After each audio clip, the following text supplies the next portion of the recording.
혹시 이런 경험 있으신가요? 평소와 같은 시간에 잠자리에 들었는데 쉽게 잠이 오지 않습니다.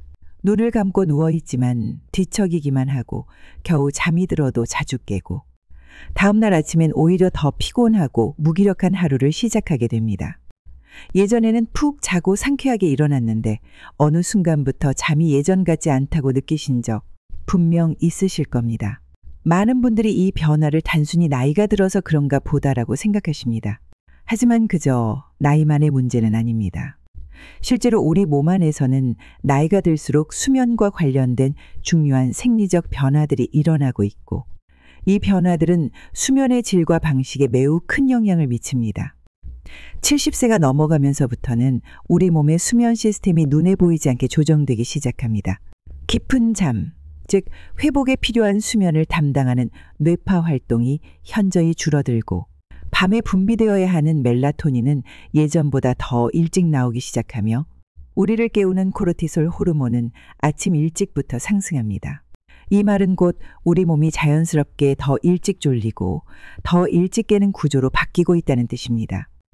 그런데 우리는 여전히 밤 11시, 12시까지 TV를 보거나 스마트폰을 사용하며 밤 시간을 보내곤 합니다. 문제는 몸의 리듬과 우리의 생활 패턴이 완전히 어긋나기 시작하면서 수면의 질이 크게 떨어지고 자도 잔 것 같지 않은 아침을 반복하게 되는 겁니다. 이러한 변화는 실제로 많은 고령자분들이 겪고 있는 일상적인 고통입니다. 제 진료실을 찾는 환자분 중 상당수는 늘 같은 시간에 자는데 요즘은 잠이 오질 않아요. 자는 것 같아도 개운하지가 않아요라는 고민을 털어놓습니다. 이런 분들을 도울 수 있는 방법이 없을까요? 다행히도 최근 과학은 그 해답을 점점 더 명확하게 제시하고 있습니다. 2024년 마요 클리닉에서 발표한 연구는 매우 흥미로운 결과를 보여주었습니다.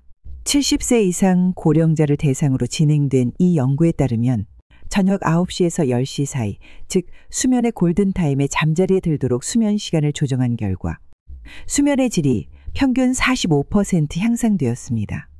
그뿐만 아니라 밤중에 깨는 횟수는 감소했고 아침에는 더 상쾌하게 일어났으며 무엇보다도 수면제의 의존도가 줄어들었다는 점에서 큰 의의가 있습니다.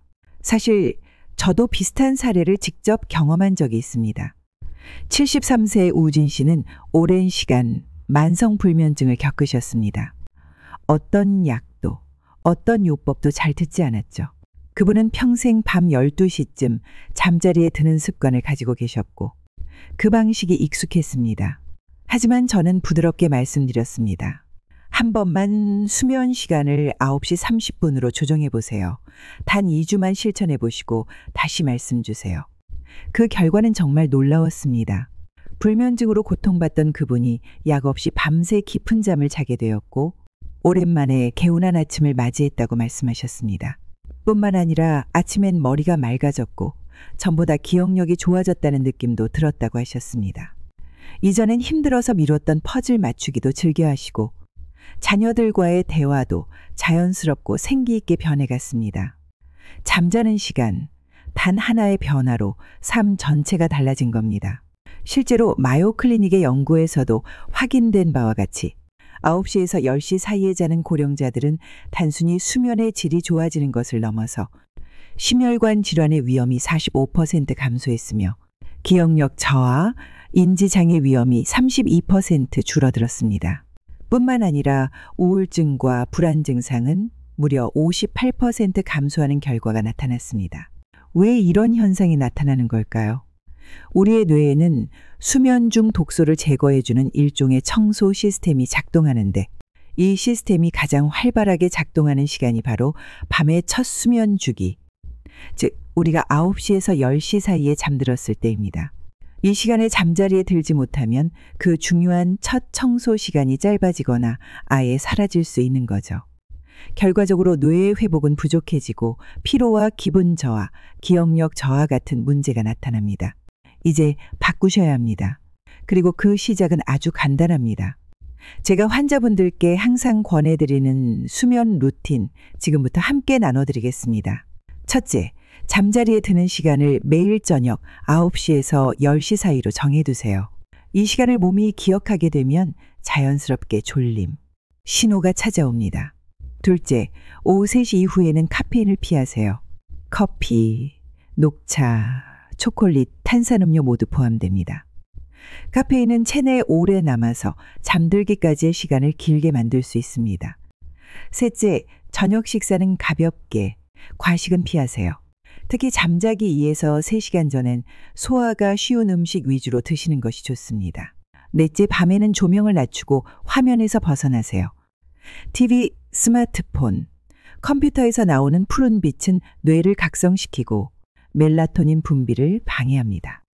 잠들기 1시간 전에는 디지털 기기 없이 조용한 음악이나 책, 스트레칭 등을 추천드립니다. 마지막으로 자기 전에 긴장을 풀 수 있는 루틴을 만들어 보세요. 명상, 따뜻한 허브차, 가벼운 요가나 호흡 운동 등이 좋습니다. 이 5가지를 꾸준히 실천하면 수면의 질은 물론이고 기분, 집중력, 에너지, 건강 전반에 큰 변화가 찾아올 것입니다. 수면은 단순한 휴식이 아닙니다. 그것은 몸과 마음이 회복하는 시간이며 건강한 삶을 지키기 위한 기초입니다. 나이가 들었다고 해서 푹 잘 수 없는 건 아닙니다. 오히려 더 잘 자야만 더 건강하게 오래 살 수 있는 시기입니다. 이 영상을 보고 계신 지금, 이 순간부터 수면의 골든타임을 지키는 작은 실천을 시작해 보세요. 약 없이도 푹 자고 기억력도 회복하고 감정도 안정되는 그 경험. 그건 남의 이야기가 아닙니다. 바로 여러분이 겪게 될 수 있는 변화입니다. 좋은 수면이 좋은 인생을 만듭니다. 이제 그 첫걸음을 시작해 보세요.